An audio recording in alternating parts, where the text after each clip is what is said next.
بھوک اللہ کے خزانوں میں سے ایک خزانہ ہے۔ حضرت شیخ ابو محمد فرماتے ہیں، ایک روز میں حضور سیدنا غوث اعظم کی خدمت میں ایسی حالت میں حاضر ہوا کہ فاقہ سے تھا، اور میرے اہل و عیال بھی کئی دنوں سے بھوکے تھے۔ میں نے آپ کی خدمت میں سلام عرض کیا تو آپ نے میری دلی کیفیت کو بھانپتے ہوئے فرمایا،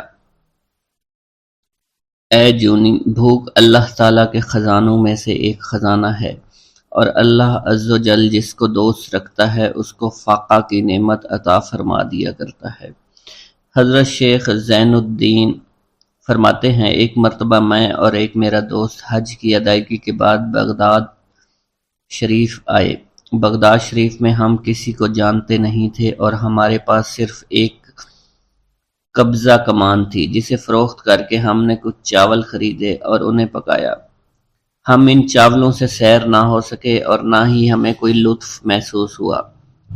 بعد ازاں ہم حضور سیدنا غوث اعظم کی محفل میں حاضر ہوئے تو آپ کچھ کلام فرما رہے تھے۔ ہمیں دیکھتے ہی آپ نے اپنا کلام قطع کر لیا اور فرمانے لگے، حجاز مقدس سے کچھ مہمان آئے اور ان کے پاس قبضہ کمان کے سوا کچھ نہ تھا، جسے انہوں نے فروخت کر کے چاول خریدے اور انہیں پکا کر کھایا، لیکن نہ ہی وہ سیر ہوئے اور نہ ہی لطف اندوز۔ حضرت شیخ زین الدین ابو الحسن علی بن ابو طاہر ابراہیم انصاری فرماتے ہیں، ہم نے جب حضور سیدنا غوث اعظم کا یہ کلام سنا تو ہم نہایت حیران ہوئے۔ محفل کے اختتام پر آپ نے دسترخوان بچھوایا۔ میں نے آہستگی سے اپنے دوست سے اس کی پسندیدہ چیز کے متعلق پوچھا تو اس نے کہا، حلوہ کھانا چاہتا ہے، اور میرے دل میں اس وقت شہد کی خواہش پیدا ہوئی۔ ابھی یہ سب کچھ ہمارے دلوں میں ہی تھا کہ حضور سیدنا غوث اعظم نے اپنے خادمین کو حکم دیا، جاؤ حلوہ شہد لے آؤ۔ خادمین نے حکم کی، تعمیل کی اور حلوہ اور شہد ہمارے سامنے لا کر رکھ دیا۔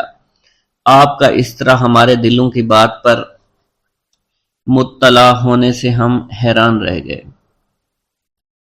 حضرت ابو حفص عمر بن صالح بغدادی ایک مرتبہ اپنی اونٹنی کو ہانکتے ہوئے حضور سیدنا غوث اعظم کی خدمت میں حاضر ہوئے۔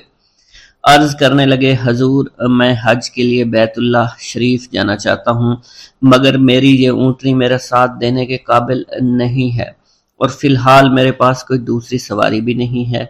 آپ نے اس اونٹنی کی پشت پر ہاتھ پھیرا۔ اس کے بعد حضرت ابو حفص عمر بن صالح بغدادی نے اس اونٹنی کو ایڑی لگائی تو وہ اونٹنی بیت اللہ شریف تک بھاگتی ہی چلی گئی اور کوئی دوسری سواری اس کے قریب نہیں پہنچ سکی۔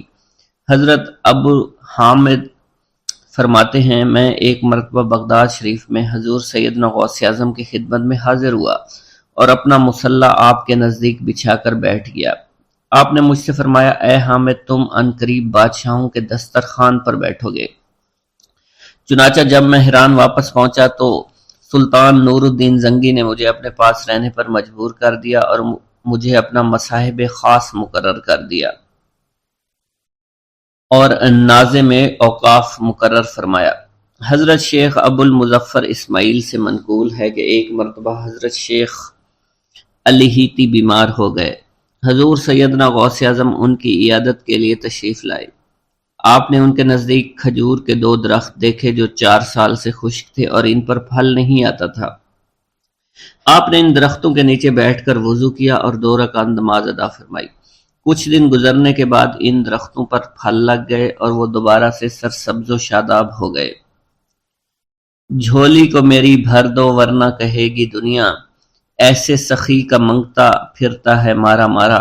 مولانا عبد الرحمن جامی فرماتے ہیں، حضور سیدنا غوث اعظم کا ایک مرید آپ کے ہمراہ مسجد کی جانب جا رہا تھا۔ جمعہ کا دن تھا۔ اس دن کسی بھی شخص نے آپ کو دیکھ کر نہ سلام کیا، نہ ہی کچھ توجہ فرمائی۔ اس مرید کے دل میں خیال آیا کہ پہلے تو آپ جمعہ کی نماز کی ادائیگی کے لیے بڑی مشکل سے لوگوں کے ہجوم میں سے ہوتے ہوئے مسجد کی جانب تشریف لے جایا کرتے تھے، اور آج کوئی شخص بھی آپ کو سلام نہیں کر رہا ہے اور نہ آپ کے نزدیک آ رہا ہے۔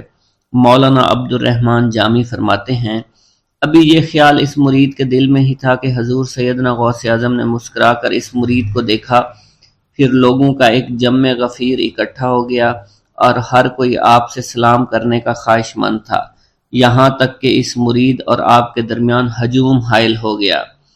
اس مرید کے دل میں یہ خیال آیا کہ یہ پہلا حال اچھا تھا جب میں اور آپ تنہا تھے۔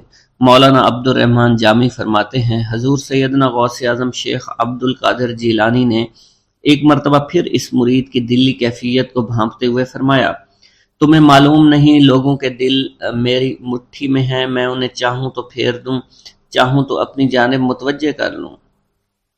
ایک مرتبہ ایک عورت حضور سیدنا غوث اعظم کی خدمت میں بیٹے کو لے کر حاضر ہوئی، عرض کیا میرے اس بیٹے کو آپ سے دلی لگاؤ ہے، آپ اسے اپنی غلامی میں قبول فرما لیں، میں اللہ عز و جل اور آپ کی خاطر اپنے بیٹے پر اپنے حق کو معاف کرتی ہوں۔ آپ نے اس لڑکے کو قبول فرما لیا۔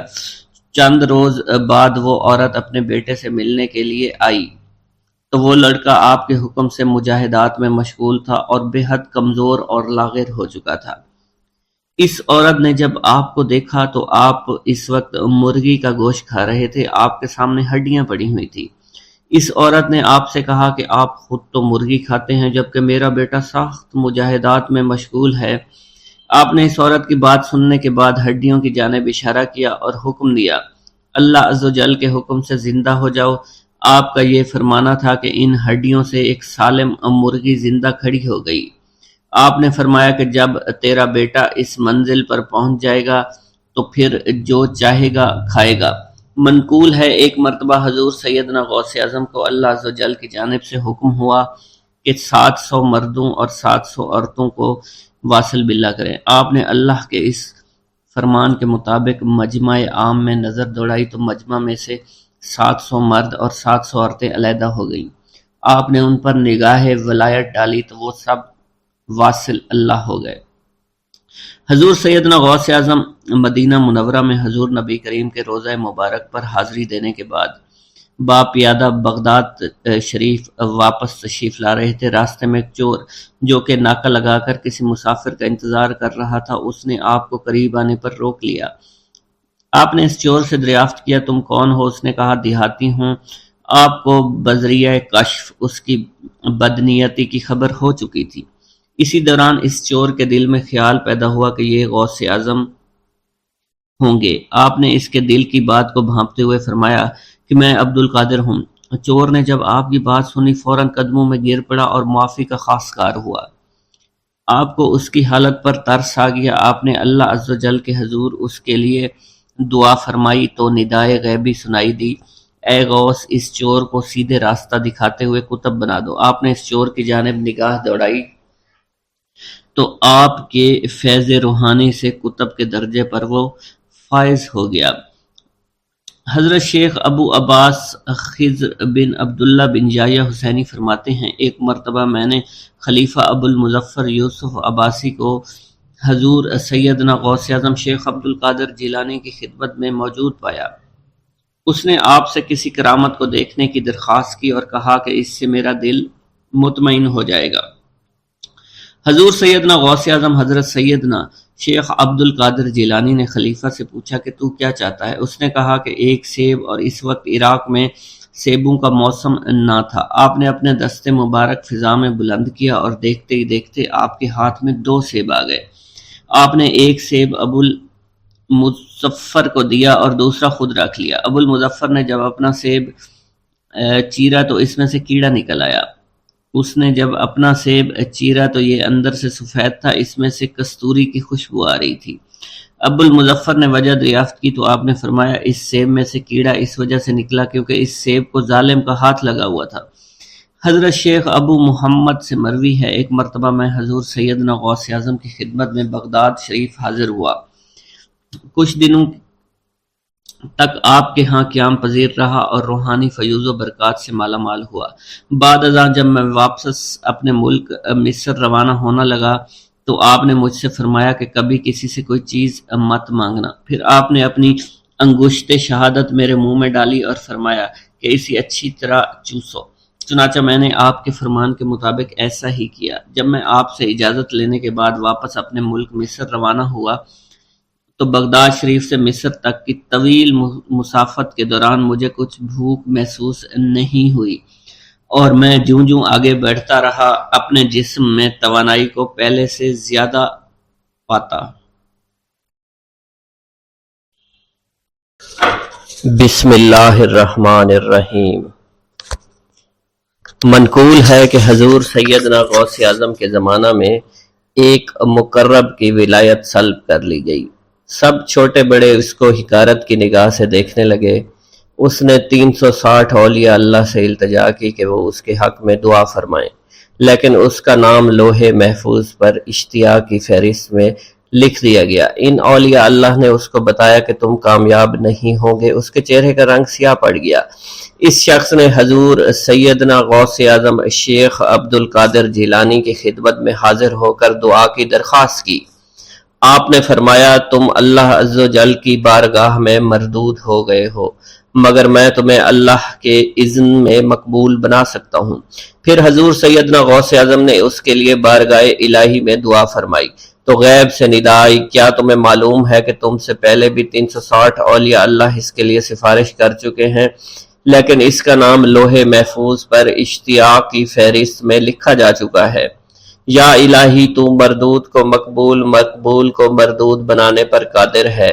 اگر تیری منشا یہی ہے تو نے اس کو مقبول بنانے کے لیے مجھ سے دعا کیوں کروائی؟ غیبی ندا آئی، اے عبد القادر، اسے میں نے تمہارے سپرد کیا، تم اسے جو چاہے بنا دو۔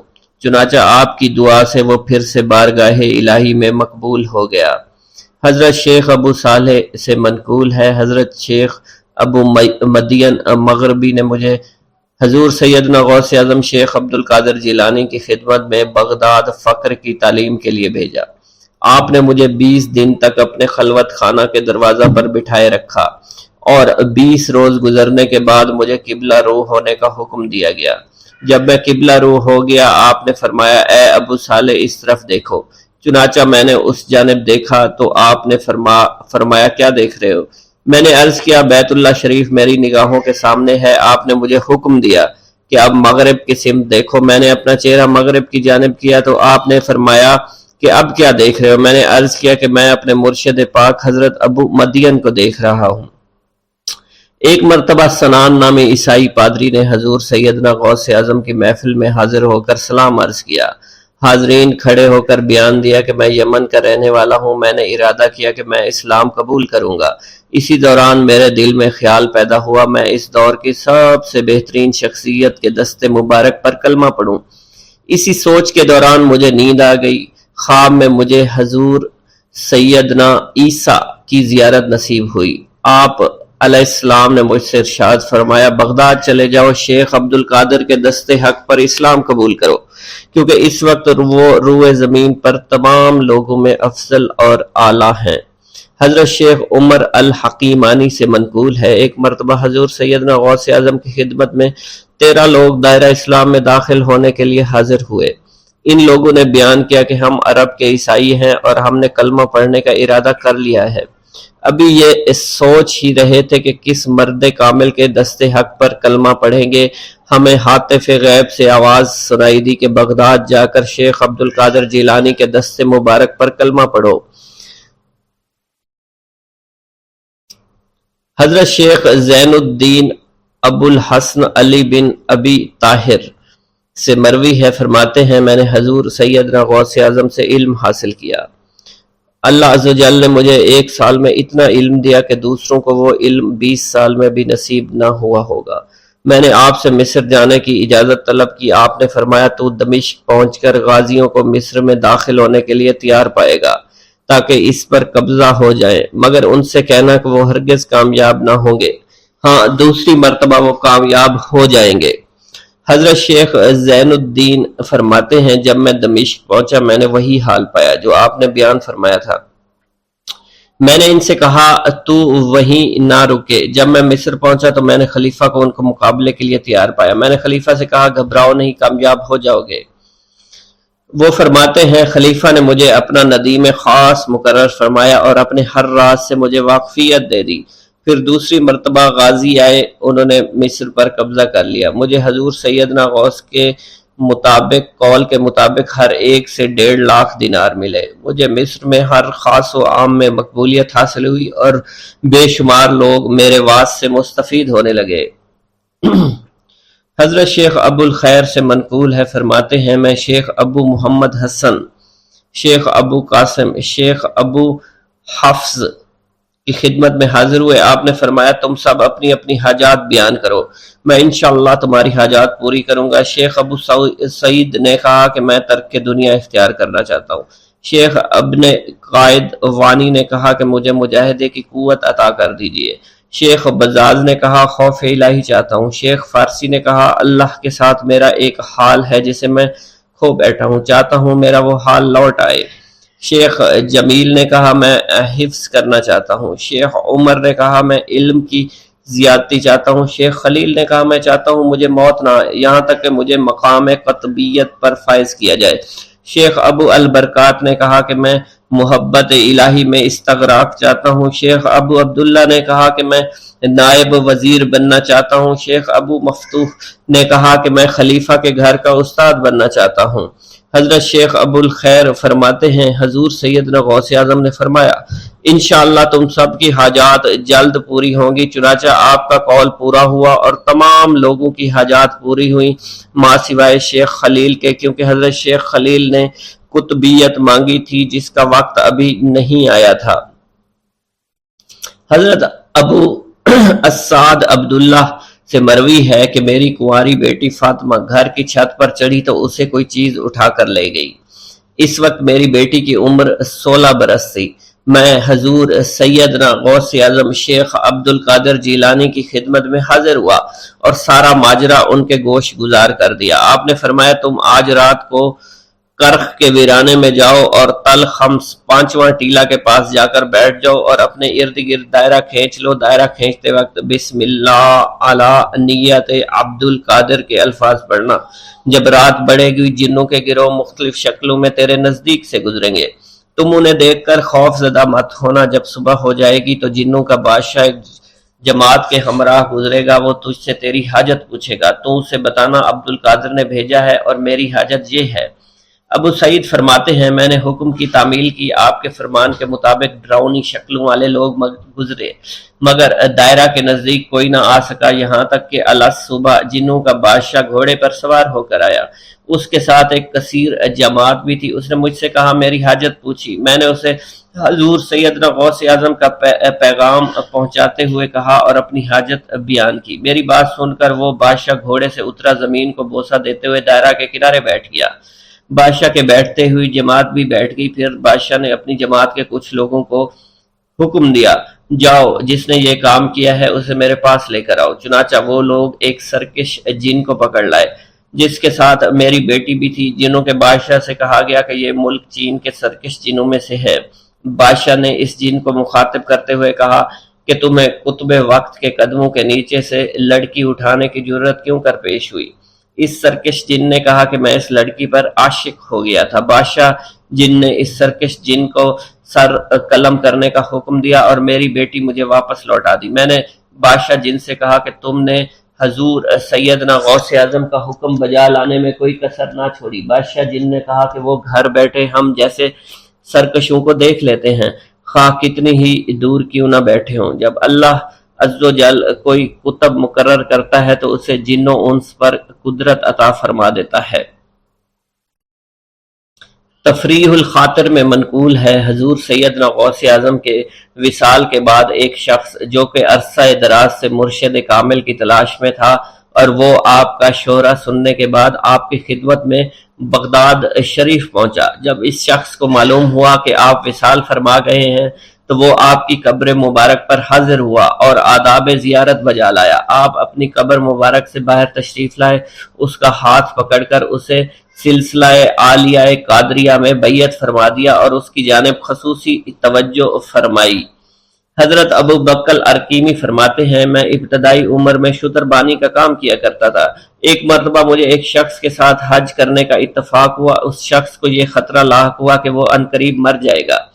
اس نے مجھے ایک چادر اور 10 دینار دیے اور فرمایا یہ میری امانت تم بغداد شریف واپس جا کر حضور سیدنا غوث اعظم شیخ عبد القادر جیلانی رحمۃ اللہ علیہ کی خدمت میں پیش کر دینا۔ حضرت ابو بکر الکیمی فرماتے ہیں کہ میں اس وصیت کے کچھ دنوں بعد اس شخص کا انتقال ہو گیا۔ میں جب بغداد شریف تشریف لایا تو لالچ میں پھنس گیا، میرے دل میں خیال آیا ان چیزوں کے متعلق کسی کو کچھ علم نہیں ہے، چنانچہ میں نے وہ چادر اور 10 دینار اپنے پاس رکھ لیے۔ ایک دن میں بازار سے گزر رہا تھا، میری ملاقات حضور سیدنا غوث اعظم سے ہوئی۔ میں نے آپ کو سلام کیا، آپ نے میرا ہاتھ پکڑ کر فرمایا تم نے 10 دیناروں کے لیے بھی اللہ کا خوف نہیں کیا، میری امانت اپنے پاس رکھ لی اور میرے پاس اپنی آمد و رفت بھی ختم کر لی۔ حضرت ابو بکر ارکیمی فرماتے ہیں کہ حضور سیدنا غوث اعظم کی بات سن کر مجھ پر غشی طاری ہو گئی، اور جب مجھے ہوش آیا میں نے وہ چادر اور 10 دینار لا کر آپ کی خدمت میں پیش کیے اور معافی کا خواستگار ہوا۔ واللہ عالم۔ بغداد میں رہتے ہوئے بیت اللہ شریف کی زیارت۔ حضرت شیخ ابو صالح سے منقول ہے، حضرت شیخ ابو مدین مغربی نے مجھے حضور سیدنا غوث اعظم کی خدمت میں بغداد فقر کی تعلیم کے لیے بھیجا۔ آپ نے مجھے 20 دن تک اپنے خلوت خانہ کے دروازے پر بٹھائے رکھا اور 20 روز گزرنے کے بعد مجھے قبلہ رو ہونے کا حکم دیا۔ جب میں قبلہ رو ہو گیا آپ نے فرمایا اے ابو صالح اس طرف دیکھو۔ چنانچہ جب میں نے اس جانب دیکھا آپ نے فرمایا کیا دیکھ رہے ہو؟ میں نے عرض کیا بیت اللہ شریف میری نظروں کے سامنے ہے۔ آپ نے مجھے حکم دیا کہ اب مغرب کی سمت دیکھو۔ میں نے اپنا چہرہ مغرب کی جانب کیا تو آپ نے دریافت فرمایا کیا دیکھ رہے ہو؟ میں نے عرض کیا میں اپنے مرشد پاک حضرت ابو مدین کو دیکھ رہا ہوں۔ ایک مرتبہ سنان نامی عیسائی پادری نے غوث اعظم کی محفل میں حاضر ہو کر سلام عرض کیا اور حاضرین میں کھڑے ہو کر بیان دیا کہ میں یمن کا رہنے والا ہوں۔ میں نے ارادہ کیا میں اسلام قبول کروں۔ اسی دوران میرے دل پہ یہ خیال پیدا ہوا کہ میں اس دور کی سب سے بڑی شخصیت کے دست مبارک پر کلمہ پڑھوں۔ اس سوچ کے دوران مجھے نیند آ گئی۔ خواب میں مجھے حضرت سیدنا عیسیٰ علیہ السلام کی زیارت نصیب ہوئی۔ آپ نے مجھ سے ارشاد فرمایا کہ تم بغداد شریف چلے جاؤ اور شیخ عبد القادر جیلانی کے دست حق پر اسلام قبول کرو، کیونکہ اس وقت وہ روئے زمین پر تمام لوگوں میں افضل و اعلیٰ ہیں۔ حضرت شیخ عمر الکیمانی رحمۃ اللہ علیہ سے منقول ہے ایک مرتبہ حضرت سیدنا غوث اعظم کی خدمت میں 13 لوگ دائرہ اسلام میں داخل ہونے کے لیے حاضر ہوئے۔ ان لوگوں نے بیان کیا کہ ہم عرب کے عیسائی ہیں، ہم نے کلمہ پڑھنے کا ارادہ کیا، ابھی سوچ رہے تھے کہ کسی مرد کامل کے دست حق پر کلمہ پڑھیں، ہمیں ہاتف غیب سے آواز سنائی دی کہ بغداد جا کر شیخ عبد القادر جیلانی کے دست مبارک پر کلمہ پڑھو۔ حضرت ابو الحسن علی سے منقول ہے، فرماتے ہیں ایک مرتبہ ایک جماعت کثیر کے ہمراہ حضرت سیدنا غوث اعظم کی زیارت باسعادت کے لیے روانہ ہوا۔ اسی دوران بے شمار لوگ میرے پاس آتے رہے، اپنی مشکلات کے حل کے لیے مجھ سے کہتے رہے میں حضور سیدنا غوث اعظم سے ان کی سفارش کروں گا۔ حضرت ابو الحسن علی بن ملاعب القواس فرماتے ہیں رستے میں ایک بد اخلاق لڑکا بھی ہمارے قافلے میں شامل ہو گیا۔ مجھے اس کا علم تھا کہ یہ اکثر و بیشتر ناپاک رہتا ہے اور بول و براز کے بعد استنجا بھی نہیں کرتا۔ حسن اتفاق کے حضور سیدنا غوث اعظم سے بھی رستہ میں ملاقات ہو گئی۔ حضرت ابو الحسن علی فرماتے ہیں میں نے حضور سیدنا غوث اعظم کی خدمت میں لوگوں کے پیغامات پہنچائے اور پھر مجھ سمیت میرے ساتھ تمام موجودہ لوگوں نے آپ کے ہاتھ مبارک کو ازراہ عقیدت چومنا شروع کر دیا۔ وہ فرماتے ہیں جب اس بد اخلاق لڑکے نے حضور سیدنا غوث اعظم رحمت اللہ علیہ کا ہاتھ مبارک چوما تو بے ہوش ہو کر زمین پر گر پڑا۔ جب اس کو ہوش آیا تو اس کے چہرہ پر داڑھی نمودار ہو چکی تھی اور اس نے آپ کے دست حق پر توبہ کی، پھر اس کا شمار نیکوں میں ہوا۔ حضرت شیخ زین الدین فرماتے ہیں میں نے حضور سیدنا غوث اعظم سے علم حاصل کیا۔ اللہ عز و جل نے مجھے 1 سال میں اتنا علم دیا کہ دوسروں کو وہ علم 20 سال میں بھی نصیب نہ ہوا ہوگا۔ میں نے آپ سے مصر جانے کی اجازت طلب کی تو آپ نے فرمایا دمشق پہنچ کر غازیوں کو مصر میں داخل ہونے کے لیے تیار پائے گا تاکہ اس پر قابض ہو جائیں، مگر ان سے کہنا وہ ہرگز کامیاب نہیں ہوں گے، ہاں دوسری مرتبہ وہ ضرور کامیاب ہوں گے۔ حضرت شیخ زین الدین فرماتے ہیں جب میں دمشق پہنچا میں نے وہی حال پایا، آپ نے بیان فرمایا، میں نے ان سے کہا تو وہ نہ رکے۔ جب میں مصر پہنچا میں نے خلیفہ کو ان کو مقابلے کے لیے تیار کیا، میں نے خلیفہ سے کہا گھبراؤ نہیں، تم کامیاب ہو جاؤ گے۔ جب غازی مصر پہنچے تو ان کو شکست ہوئی۔ شیخ زین الدین فرماتے ہیں خلیفہ نے مجھے اپنا ندیم خاص مقرر کر دیا اور اپنے ہر راز سے مجھے واقفیت دے دی۔ پھر دوسری مرتبہ غازی آئے، انہوں نے مصر پر قبضہ کر لیا۔ مجھے حضور سیدنا غوث اعظم کے قول کے مطابق ہر ایک سے 1.5 لاکھ دینار ملے۔ مجھے مصر میں ہر خاص و عام میں مقبولیت حاصل ہو چکی تھی اور بے شمار لوگ میرے واعظ سے مستفیض ہونے لگے تھے۔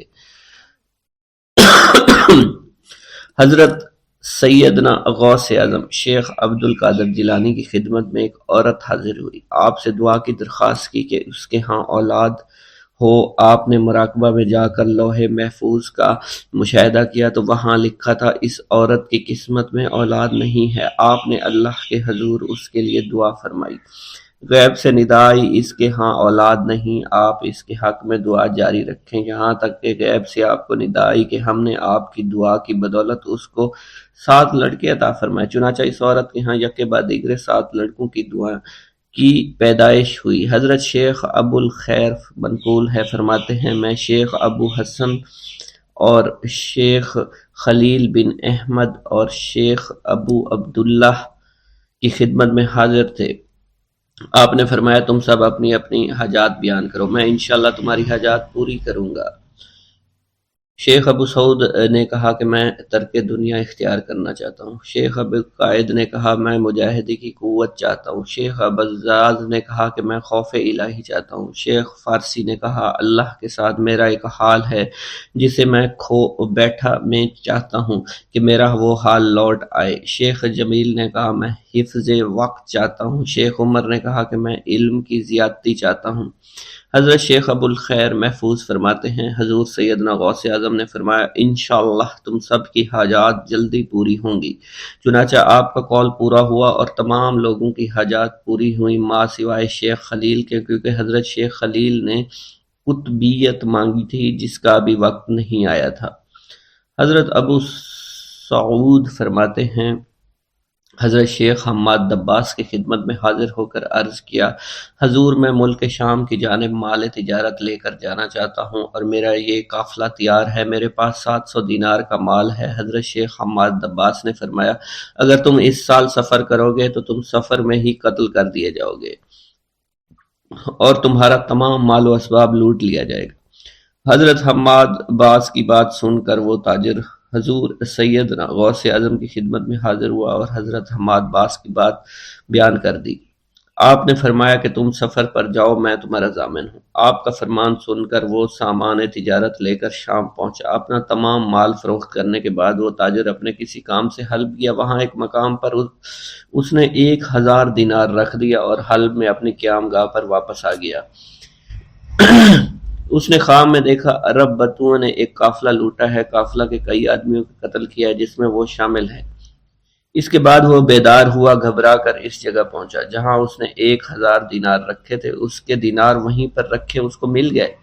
دینار لے کر واپس قیام گاہ پہنچا، بغداد شریف واپس جانے کی تیاری شروع کر دی۔ جب وہ تاجر بغداد شریف واپس پہنچا تو پہلے حضرت حماد باس کی خدمت میں حاضر ہوا تو آپ نے فرمایا کہ تم پہلے حضور سیدنا غوث اعظم کی خدمت میں حاضر ہوا، کیونکہ وہ محبوب سبحانی ہیں، انہوں نے اللہ کے حضور تمہارے لیے 70 مرتبہ دعا مانگی یہاں تک کہ تمہاری حقیقت کو خواب میں بدل دیا گیا۔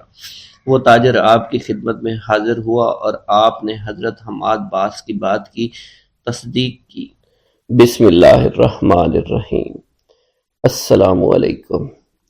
حضور سیدنا غوث اعظم فرماتے ہیں میں 10 برس کی عمر میں اپنے شہر کے مکتب میں حصول علم کے لیے جایا کرتا تھا۔ اس وقت میرے ساتھ ملائکہ بھی ہوتے تھے جو میرے آگے پیچھے میری حفاظت کی غرض سے چلتے تھے۔ جب میں مدرسہ پہنچتا تھا تو وہ بار بار منادی کرتے تھے، اللہ کے ولی کے لیے جگہ خالی کر دو۔ چنانچہ وہ میرے لیے جگہ خالی کر دیتے تھے۔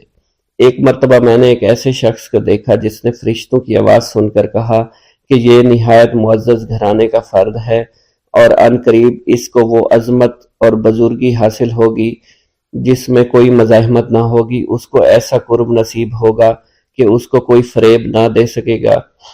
پھر 40 برس بعد میں نے اس شخص کو پہچانا، وہ شخص ابدالوں میں سے تھا۔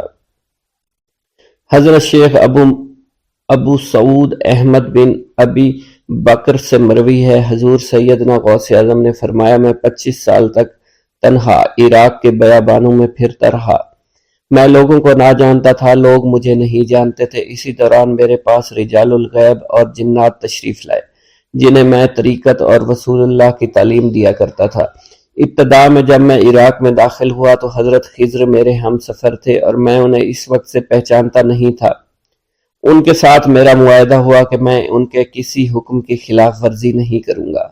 ایک مرتبہ انہوں نے مجھے ایک جگہ بیٹھنے کا حکم دیا، میں اسی جگہ 3 سال بیٹھا رہا۔ سال میں ایک مرتبہ حضرت خضر میرے پاس تشریف لاتے اور فرماتے، یہی تیرا مقام ہے جہاں تجھے پہنچایا گیا ہے۔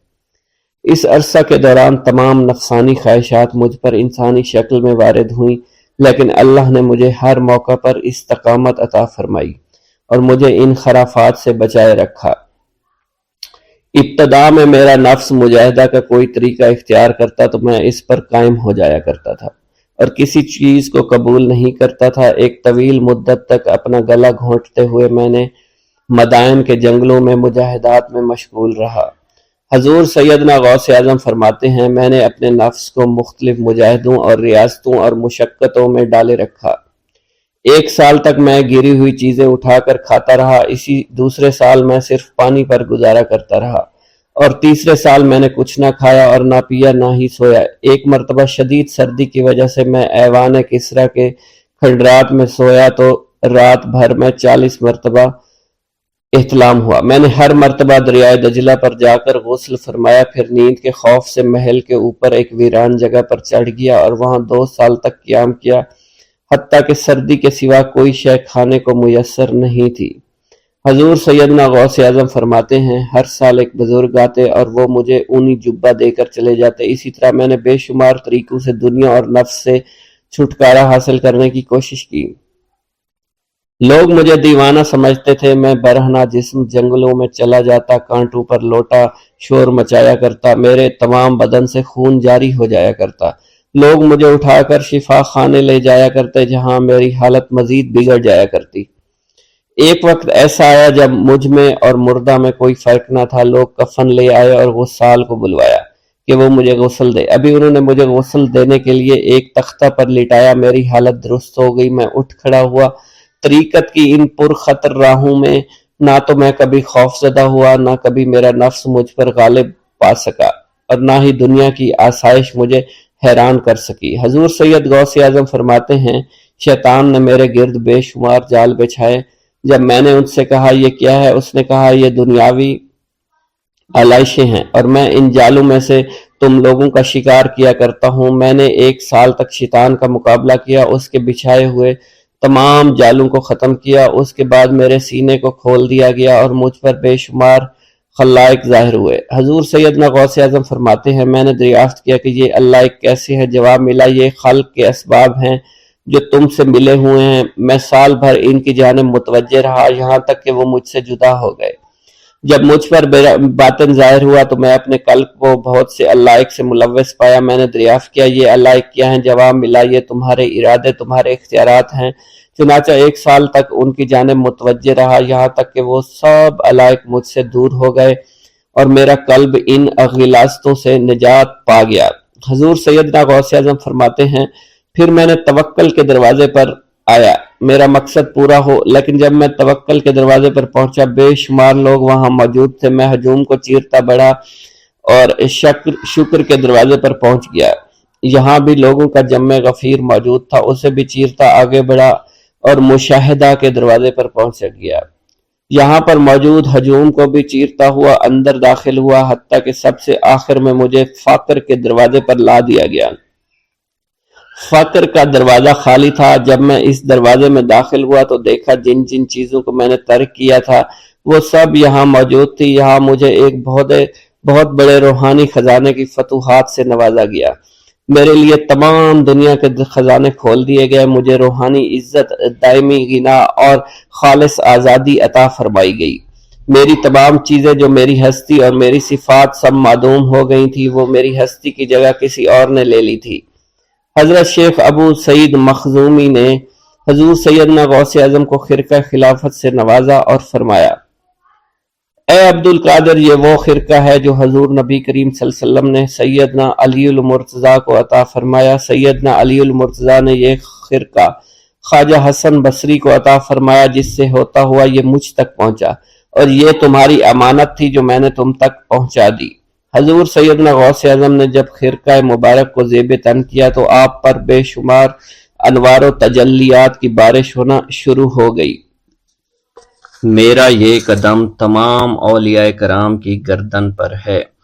ایک مرتبہ محلہ حلبہ میں اپنے مہمان خانے میں واز فرماتے ہوئے حضور سیدنا غوث اعظم پر اچانک حالت کشف طاری ہوئی۔ آپ رحمت اللہ علیہ نے فرمایا: میرا یہ قدم ہر ولی اللہ کی گردن پر ہے۔ یہ ارشاد سن کر تمام اولیاء اللہ نے اپنی گردنیں جھکا دیں۔ صلحائے امت نے اس کی توضیح فرمائی ہے کہ آپ رحمت اللہ علیہ کے عہد مبارک اور بعد میں قیامت تک آپ کی عطا کے بغیر ولی اللہ ولایت کے درجے پر فائز نہیں ہو سکتا۔ سلطان الہند حضرت خواجہ معین الدین چشتی المعروف خواجہ غریب نواز اس وقت خراسان کے پہاڑوں پر مجاہدات میں مشغول تھے۔ انہوں نے بھی حضور سیدنا غوث اعظم کا ارشاد گرامی سن کر اپنی گردن جھکا دی اور یوں عرض گزار ہوئے: آپ کے قدمین شریفین میرے سر اور میرے آنکھوں پر ہیں۔ حضور سیدنا غوث اعظم فرماتے ہیں کہ میں 10 برس کی عمر میں اپنے شہر کے مکتب میں حصول علم کے لیے جایا کرتا تھا۔ اس وقت میرے ساتھ ملائکہ بھی ہوتے تھے جو میرے آگے پیچھے میری حفاظت کے لیے چلتے تھے۔ جب میں مدرسہ پہنچتا تو یہ منادی کرتے تھے: اللہ کے ولی کے لیے جگہ خالی کر دو۔ چنانچہ وہ میرے لیے جگہ خالی کر دیتے تھے۔ ایک مرتبہ میں نے ایک ایسے شخص کو دیکھا جس نے فرشتوں کی آواز سن کر کہا، جس میں کوئی مزاحمت نہ ہوگی، کہ یہ ایک نہایت معزز گھرانے کا فرد ہے اور عن قریب اس کو وہ عظمت حاصل ہوگی جس میں کوئی مزاحمت نہ ہوگی، اور اس کو ایسا قرب نصیب ہوگا کہ اس کو کوئی فریب نہ دے سکے گا۔ پھر 40 برس بعد میں نے اس شخص کو پہچانا۔ وہ شخص ابدالوں میں سے تھا۔ حضرت شیخ ابو سعود احمد بن بکر حریمی سے مروی ہے کہ حضور سیدنا غوث اعظم نے فرمایا کہ میں 55 سال تک تنہا عراق کے بیابانوں میں پھرتا رہا۔ میں لوگوں کو نہ جانتا، لوگ مجھے نہ جانتے۔ اسی دوران میرے پاس رجال الغیب اور جنات تشریف لاتے جنہیں میں طریقت اور اصول کی تعلیم دیتا تھا۔ ابتدا میں جب میں عراق میں داخل ہوا تو حضرت خضر میرے ہم سفر بنے، اور بعد میں اس وقت ان کو پہچانتا نہ تھا، اور اس کے ساتھ میرا معاہدہ ہوا کہ میں ان کے کسی حکم کی خلاف ورزی نہیں کروں گا۔ ایک مرتبہ انہوں نے مجھے ایک جگہ بیٹھنے کا حکم دیا اور میں اس جگہ 3 سال تک بیٹھا رہا۔ سال میں ایک مرتبہ حضرت خضر میرے پاس تشریف لاتے، فرماتے کہ یہی تیرا مقام ہے جہاں تجھے پہنچایا گیا ہے۔ اس عرصہ کے دوران تمام نفسانی خواہشات مجھ پر انسانی شکل میں وارد ہوئیں، لیکن اللہ عز و جل نے مجھے ہر موقع پر استقامت عطا فرمائی اور مجھے ان خرافات سے بچائے رکھا۔ ابتدا میں میرا نفس مجاہدہ کا کوئی طریقہ اختیار کرتا تو میں اس پر قائم ہو جاتا اور کسی چیز کو قبول نہ کرتا تھا۔ ایک طویل مدت تک اپنا گلا گھونٹتے ہوئے میں مدائن کے جنگلوں میں مجاہدات میں مشغول رہا۔ حضور سیدنا غوث اعظم فرماتے ہیں کہ میں نے اپنے نفس کو مختلف مجاہدوں، مختلف ریاضتوں اور مختلف مشقتوں میں ڈالے رکھا۔ 1 سال تک میں گری ہوئی چیزیں اٹھا کر کھاتا رہا، دوسرے سال پانی پر گزارا کیا، اور تیسرے سال نہ میں نے کچھ کھایا، نہ پیا اور نہ ہی سویا۔ ایک مرتبہ شدید سردی کی وجہ سے میں ایوان کسریٰ کے کھنڈرات میں سویا تو رات بھر میں 40 مرتبہ طبیعت خراب ہوئی۔ حضور سیدنا غوث اعظم فرماتے ہیں ہر سال ایک بزرگ آتے اور وہ مجھے جبہ دے کر چلے جاتے۔ اسی طرح میں نے بے شمار طریقوں سے دنیا اور نفس سے چھٹکارا پانے کی کوشش کی۔ لوگ مجھے دیوانہ سمجھتے تھے۔ میں برہنہ جسم جنگلوں میں چلا جاتا اور کانٹوں پر لوٹتا شور مچاتا تھا۔ میرا تمام بدن سے خون جاری ہو جایا کرتا تھا اور لوگ مجھے اٹھا کر شفا خانے لے جایا کرتے، جہاں میری حالت مزید بگڑ جاتی۔ ایک وقت ایسا بھی آیا جب مجھ میں اور مردہ میں کوئی فرق نہ تھا۔ لوگ کفن لے کر آئے، غسال کو بلوایا کہ وہ مجھے غسل دے دیں۔ ابھی انہوں نے مجھے غسل دینے کے لیے تختہ پر ڈالا ہی تھا کہ میری حالت درست ہو گئی۔ میں اٹھ کھڑا ہوا۔ طریقت کی ان پرخطر راہوں میں نہ تو میں کبھی خوف زدہ ہوا اور نہ کبھی میرا نفس مجھ پر غلبہ پا سکا، اور نہ ہی دنیا کی آرائش مجھے حیران کر سکی۔ حضور سیدنا غوث اعظم فرماتے ہیں، شیطان نے میرے گرد بے شمار جال بچھائے۔ جب میں نے اس سے کہا کہ یہ کیا ہے تو اس نے کہا یہ دنیاوی چیزیں ہیں اور میں ان جالوں سے تم جیسوں کو شکار کرتا ہوں۔ میں نے 1 سال تک شیطان کا مقابلہ کیا، اس کے بچھائے ہوئے تمام جالوں کو ختم کر دیا۔ اس کے بعد میرے سینے کو کھول دیا گیا اور مجھ پر بے شمار خلائق ظاہر ہوئے۔ حضور سیدنا غوث اعظم فرماتے ہیں، میں نے دریافت کیا کہ یہ علائق کیسے ہیں؟ جواب ملا کہ یہ خلق کے اسباب ہیں جو تم سے ملے ہوئے ہیں۔ میں سال بھر ان کی جانب متوجہ رہا، یہاں تک کہ وہ مجھ سے جدا ہو گئے۔ جب مجھ پر میرا باطن ظاہر کیا گیا تو میں نے اپنے قلب کو بہت سے علائق سے ملوث پایا۔ میں نے دریافت کیا کہ یہ علائق کیا ہیں؟ جواب ملا، یہ تمہارے ارادے، تمہارے اختیارات ہیں۔ چنانچہ 1 سال تک ان کی جانب متوجہ رہا کہ وہ مجھ سے دور ہو گئے۔ میرا قلب ان تمام غلاظتوں سے نجات پا گیا۔ پھر مجھ پر میرے نفس کو ظاہر کیا گیا۔ میں نے اس کا مشاہدہ کیا، مجھے معلوم ہوا اس کے ساتھ کچھ امراض اور بھی ہیں اور نفس کی خواہشات زندہ ہیں۔ نفس کا شیطان سرکش ہے۔ چنانچہ میں نے سال بھر پھر توجہ دلائی اور میرے نفس کے تمام امراض سرے سے ہی ختم ہو گئے اور اس کے شیطان نے کلمہ پڑھ لیا اور پھر میرے تمام امور اللہ کے لیے ہو گئے اور میں اپنی ہستی سے باہر نکل آیا۔ حضور سیدنا غوث اعظم فرماتے ہیں، پھر میں توکل کے دروازے پر آیا تاکہ میرا مقصد پورا ہو، لیکن جب میں نے توکل کے دروازے پر پہنچا تو بے شمار لوگ موجود تھے۔ میں اس ہجوم کو چیرتا ہوا آگے بڑھا اور شکر کے دروازے پر پہنچ گیا۔ یہاں پر بھی لوگوں کا جمع غفیر موجود تھا، اسے بھی چیرتا ہوا آگے بڑھا اور مشاہدہ کے دروازے پر پہنچ گیا اور یہاں پر موجود ہجوم کو چیرتا ہوا اندر داخل ہوا، حتیٰ کہ سب سے آخر میں مجھے فقر کے دروازے پر لایا گیا۔ فقر کا دروازہ خالی تھا۔ جب اس دروازہ میں داخل ہوا تو دیکھا جن جن چیزوں کو میں نے ترک کیا تھا وہ سب یہاں موجود تھیں۔ یہاں مجھے ایک بہت بڑے روحانی خزانے کی فتوحات سے نوازا گیا اور میرے لیے تمام دنیا کے خزانے کھول دیے گئے۔ مجھے روحانی عزت، دائمی فنا اور خالص آزادی عطا فرمائی گئی۔ میری تمام چیزیں جو میری ہستی اور میری صفات سب معدوم ہو گئیں اور میری ہستی کی جگہ کسی اور نے لے لی۔ حضرت شیخ ابو سعید مخزومی نے حضور سیدنا غوث اعظم کو خرقہ خلافت سے نوازا اور فرمایا، اے عبد القادر، یہ وہ خرقہ ہے جو حضور نبی کریم صلی اللہ علیہ وسلم نے حضرت سیدنا علی المرتضیٰ کو عطا فرمایا، اور حضرت سیدنا علی المرتضیٰ نے یہ خرقہ حضرت خواجہ حسن بصری کو عطا فرمایا تھا، جس سے ہوتا ہوا یہ خرقہ مجھ تک پہنچا، اور یہ تمہاری امانت تھی جو میں نے تم تک آج پہنچا دی ہے۔ حضور سیدنا غوث اعظم نے جب خرقہ مبارک کو زیب تن کیا تو آپ پر بے شمار انوار و تجلیات کی بارش ہونا شروع ہو گئی۔ حضور سیدنا غوث اعظم نے حضرت شیخ ابو سعید مخزومی کے مدرسہ میں تدریسی فرائض سر انجام دینا شروع کر دیے۔ آپ کے لیے فی الحال تدریسی مصروفیات کے علاوہ کوئی کام نہ تھا۔ آپ کی شبانہ روز کی محنت سے آپ کے نام کا شعرہ کچھ ہی دنوں میں سارے بغداد میں پھیل گیا۔ طلبہ دور دراز کے علاقوں سے علم کے حصول کے لیے آنے لگے۔ طلبہ کی تعداد جب مزید بڑھنا شروع ہو گئی تو ارد گرد کے کئی مکانات کو خرید کر مدرسہ میں داخل کر لیا گیا۔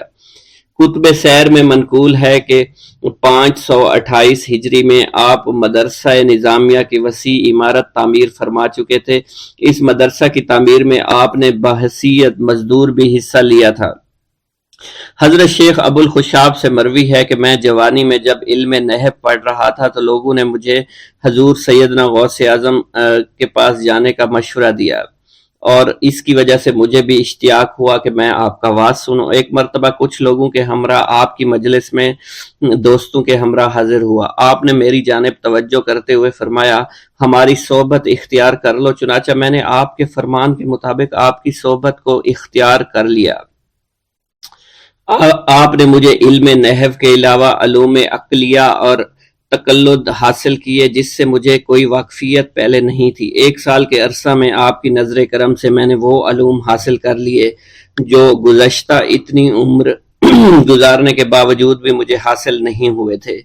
منقول ہے حضرت شیخ بقا بن بطو، شیخ علی بن ہیتی اور شیخ کیلوی جب حضور سیدنا غوث اعظم کے مدرسہ میں آتے تو جھاڑو دیا کرتے تھے اور چھڑکاؤ کرتے تھے، لیکن آپ کی اجازت کے بغیر کبھی اندر داخل نہ ہوتے تھے۔ اجازت ملنے کے بعد آپ حضرات اندر داخل ہوتے اور اجازت ملنے پر ہی بیٹھتے تھے۔ آپ سے امان طلب کرتے اور امان مل جانے کے بعد مؤدب ہو کر بیٹھ جاتے۔ جس وقت آپ کہیں جانے کا ارادہ کرتے تو یہ حضرات سواری کے ہمراہ چلتے۔ آپ انہیں اس فعل سے منع فرمایا کرتے تھے اور کہتے تھے کہ ہمیں آپ کے ذریعے قرب الہی حاصل ہوا ہے۔ حضرت شیخ محمد قائل الادنیٰ سے مروی ہے کہ ایک مرتبہ حضور سیدنا غوث اعظم سے دریافت کیا گیا کہ آپ کی بزرگی اور عظمت کا راز کیا ہے؟ آپ نے فرمایا کہ میں کبھی جھوٹ نہیں بولتا اور کبھی کسی سے کذب بیانی نہیں کرتا۔ خطبہ کا آغاز حمد و ثنا سے کیا کرتے تھے۔ حضور سیدنا غوث اعظم کے صاحبزادے حضرت شیخ سید عبد الرحمن فرماتے ہیں کہ والد بزرگوار اپنے واز کے دوران الحمدللہ رب العالمین کہہ کر خاموش ہو جاتے اور دوبارہ کہہ کر سکوت فرماتے تھے اور تیسری مرتبہ کہنے کے بعد کچھ دیر توقف فرماتے، اور آپ کی محفل میں تمام اولیاء حاضر و ناظر اور خاموش ہو جایا کرتے تھے۔ پھر آپ کی محفل میں اولیاء ملائکہ ایک کثیر تعداد میں آ جاتے جو محفل کے بعد نظر نہیں آیا کرتے تھے۔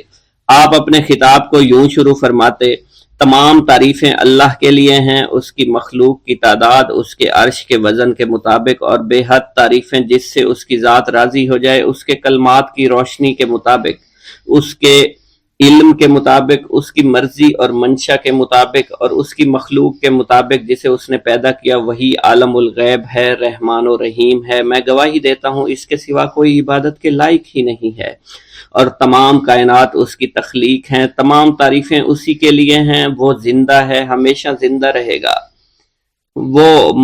اسے موت نہیں آتی بلکہ وہ مارتا ہے، تمام بھلائیاں اسی کے لیے ہیں اور واحد ہے، یکتا ہے، کوئی شریک نہیں ہے، کوئی وزیر نہیں ہے۔ اس نے نہ کسی کو جنا ہے اور نہ ہی اسے کسی نے جنا ہے، وہ بلند و بالا ہے، اس جیسا کوئی نہیں۔ میں اس کی گواہی دیتا ہوں حضور نبی کریم صلی اللہ علیہ وآلہ وسلم اللہ کے رسول، اللہ کے پیغمبر ہیں، وہ تمام مخلوقات سے افضل ہیں۔ اللہ عز و جل نے ان کی ہدایت دے کر ان کو بھیجا تاکہ وہ دین اسلام کو تمام ادیان پر بلند کریں، خواہ مشرکین اس کو برا سمجھیں۔ اللہ راضی ہو خلیفہ اول حضرت سیدنا ابو بکر صدیق سے، جن کی تائید حق کے ساتھ تھی، جن کو حضور نبی کریم نے عقیق کا لقب دیا، جو پاک تھے، پاکیزہ نسل سے تعلق رکھتے تھے، جنہوں نے ہر موقع پر حضور نبی کریم صلی اللہ علیہ وسلم کی حمایت کی اور ان کی تصدیق فرمائی، اور اب بھی نبی کریم کے ہمراہ ابدی آرام فرما رہے ہیں۔ اللہ راضی ہو خلیفہ دوم حضرت سیدنا عمر فاروق رضی اللہ تعالی عنہ سے، جنہوں نے عمل کثیر کیے، جنہوں نے حق کو بلند کیا، جنہوں نے فیصلے کے لیے جن کو منتخب کیا گیا، جنہوں نے ہمیشہ حق بات کا ساتھ دیا، اور وہ بھی حضور نبی کریم صلی اللہ علیہ وسلم کے ہمراہ ابدی آرام گاہ میں آج بھی موجود ہیں۔ اللہ راضی ہو خلیفہ سوم حضرت سیدنا عثمان غنی رضی اللہ تعالی عنہ سے، جنہوں نے اپنے مال سے مسلمانوں کی امداد کی، قرآن مجید کی ترتیب و اشاعت احسن طریقے سے فرمائی، جنہوں نے امامت اور قرت سے محراب کو، منبر کو مزین کیا، اور جو افضل الشہداء ہیں اور فرشتے بھی ان سے حیا کرتے ہیں۔ اللہ راضی ہو خلیفہ چہارم حضرت سیدنا علی المرتضیٰ سے، جو شجاعت و جواں مردی میں بے مثل ہیں، حضور نبی کریم صلی اللہ علیہ وسلم کے چچا زاد بھائی اور داماد ہیں۔ آپ دین اسلام کے امام و عالم ہیں، اور جن کے لیے حضور نبی کریم صلی اللہ علیہ وسلم نے فرمایا کہ میں تم پر فدا ہو جاؤں۔ اللہ راضی ہو حسنین کریمین حضرت سیدنا امام حسن امام حسین سے جن کی نیکیاں تا حشر قائم رہنے والی ہیں اور جن کے مراتب بے مثل ہیں، اللہ نے ان کے قلوب کو نیکیوں کی جانب مائل کیا۔ اے اللہ تو ہمارے رازوں اور اور دلی کیفیات سے واقف ہے، ہمیں ہر عمل کرنے اور برائی سے بچنے کی توفیق عطا فرما اور ہمیں گناہوں کی لذت سے بچا، ہمیں اپنے ما سوا سے محفوظ رکھ اور اپنی مشغولیت عطا فرما۔ بے شک اللہ کے سوا کوئی عبادت کے لائق نہیں، جو چاہتا ہے وہی ہوتا ہے اور وہی قوی اور وہی عظیم ہے۔ اے اللہ ہمیں غفلت سے بچا اور ہمارے اوپر وہ بوجھ نہ ڈال جو تو نے پہلی امتوں پر ڈالا۔ اے ہمارے رب العالمین ہمیں معاف فرما اور ہماری مغفرت عطا فرما، کیونکہ تو ہی ہمارا رب ہے، تو ہی ہمارا مولا ہے، آمین۔ حضرت شیخ عبداللہ جبائی کا قول ہے کہ حضور سیدنا غوث اعظم رحمت اللہ علیہ نے مجھ سے ارشاد فرمایا کہ میرے نزدیک کھانا کھلانا اور حسن اخلاق افضل اور اعلیٰ ہیں۔ آپ کے پاس کبھی پیسہ نہیں ٹھہرا کرتا تھا، اگر صبح کے وقت آپ کے پاس 1000 دینار آ جاتے تو شام تک وہ غریبوں اور محتاجوں میں تقسیم ہو جایا کرتے تھے۔ حضور سیدنا غوث اعظم کی پرورش نہایت ہی بابرکت ماحول میں ہوئی۔ آپ نے ابتدا میں گوشہ نشینی اختیار کی اور خود کو دنیاوی غلاظتوں سے پاک رکھا۔ آپ نے 51 برس کی عمر میں شادی کی۔ جب آپ سے اس بارے میں دریافت کیا گیا تو آپ نے فرمایا، جب مجھے حضور نبی کریم صلی اللہ علیہ وسلم نے نکاح کی اجازت دی تو میں نے نکاح کر لیا۔ حضور سیدنا غوث اعظم نے اپنی ذات کو اللہ عز و جل کی خوشنودی کے لیے وقف کر رکھا تھا۔ آپ کی راتیں جاگ کر گزرا کرتی تھی اور ساری رات آپ مراقبہ اور مشاہدہ میں گم ہوا کرتے تھے۔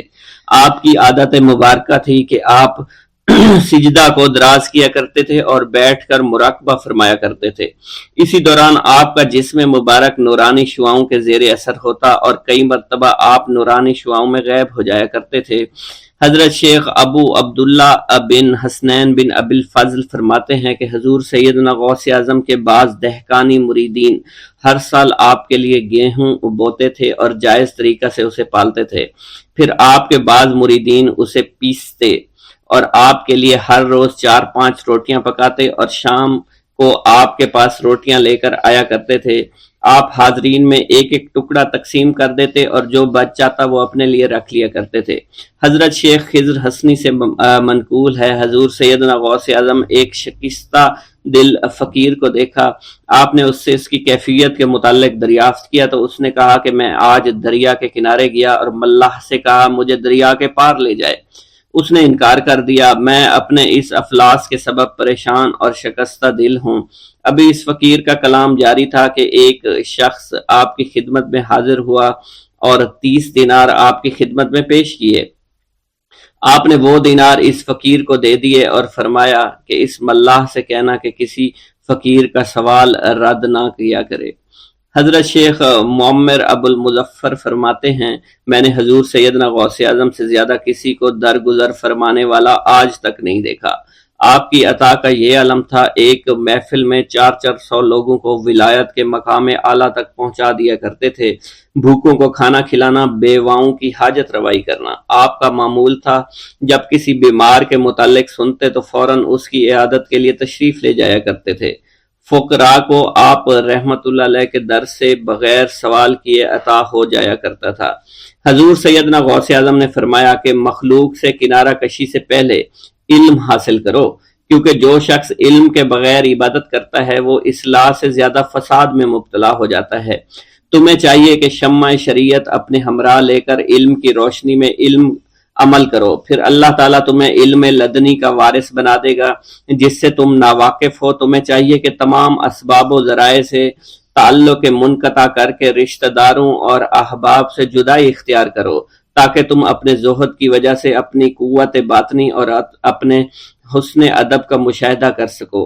خدا کے علاوہ تمام عالم و اسباب سے اس خوف سے منقطع ہو جاؤ تاکہ تمہاری شمع معرفت نہ بجھ جائے، اور جب تم 40 دن اپنے رب کے لیے مخصوص کر دو گے تو تمہارے قلب سے حکمت کے چشمے جاری ہو جائیں گے اور تم معرفت الہی کی تپش کا مشاہدہ کرنے لگے گے، جس کو حضرت موسیٰ علیہ السلام نے اپنے شجر قلب پر محسوس کیا تھا۔ اس کیفیت کے بعد تم اپنے نفس و خواہش، اپنے شیطان سے، اپنی طبیعت اور اپنے وجود سے کہو گے کہ ٹھہر جا، میں نے اس آگ کا مشاہدہ کر لیا ہے جو قلب موسیٰ علیہ السلام پر روشن ہوئی تھی۔ اس کے بعد تمہارے قلب میں باطن سے یہ آواز آنے لگے گی کہ میں ہی تمہارا رب ہوں، میری ہی عبادت کرو، میرے غیر کی اطاعت سے گریزاں ہو جاؤ، میرے سوا کسی سے تعلق مت رکھو، میری معرفت حاصل کر کے میرے غیر کو فراموش کرو، غیر سے اعراض کر کے میرے علم، میرے قرب، میرے ملک اور میری سلطنت کی جانب متوجہ رہو۔ جب تمہیں بقا الہی حاصل ہو جائے تو تمہاری زبان پر اندہ جاری ہو جائے گا اور تمام حجابات رفع ہو کر قلب سے کدورت زائل ہو جائے گی اور نفس کو مکمل سکون حاصل ہو جائے گا۔ پھر جب اس کے الطاف غالب ہو جائیں گے تو تمہیں خطاب کیا جائے گا، اے قلب، فرعون نفس کی طرف توجہ کر اور اس کو راہ ہدایت پر چلاتا ہوا میری جانب آ لے اور اس سے کہہ دے کہ میرا ہی اتباع کریں، پھر انہیں رشد کے راستے پر ہدایت کر کے اس سے تعلق قائم کر اور اس کے بعد پھر قطع تعلق کر کے دوبارہ استوار کر لے اور اسی طرح سے کرتا رہے۔ حضرت شیخ و معمر سے منقول ہے، فرماتے ہیں ایک مرتبہ میں حضور سیدنا غوث اعظم شیخ عبد القادر جیلانی رحمۃ اللہ علیہ کی خدمت میں حاضر تھا۔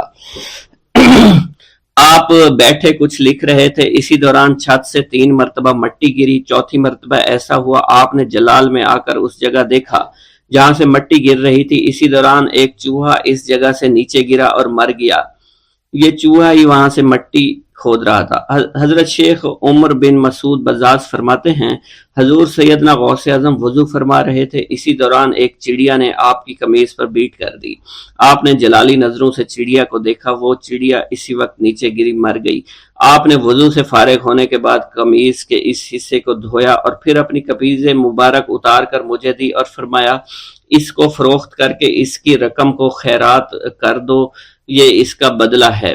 حضور سیدنا غوث اعظم کے زمانہ میں بہت ہی گناہگار شخص تھا، اس کے دل میں آپ سے بے پناہ محبت تھی۔ جب اس کے مرنے کے بعد دفن کیا گیا تو قبر میں منکر نکیر نے سوالات کیے تو اس نے سوال کے جواب میں عبد القادر جواب دیا۔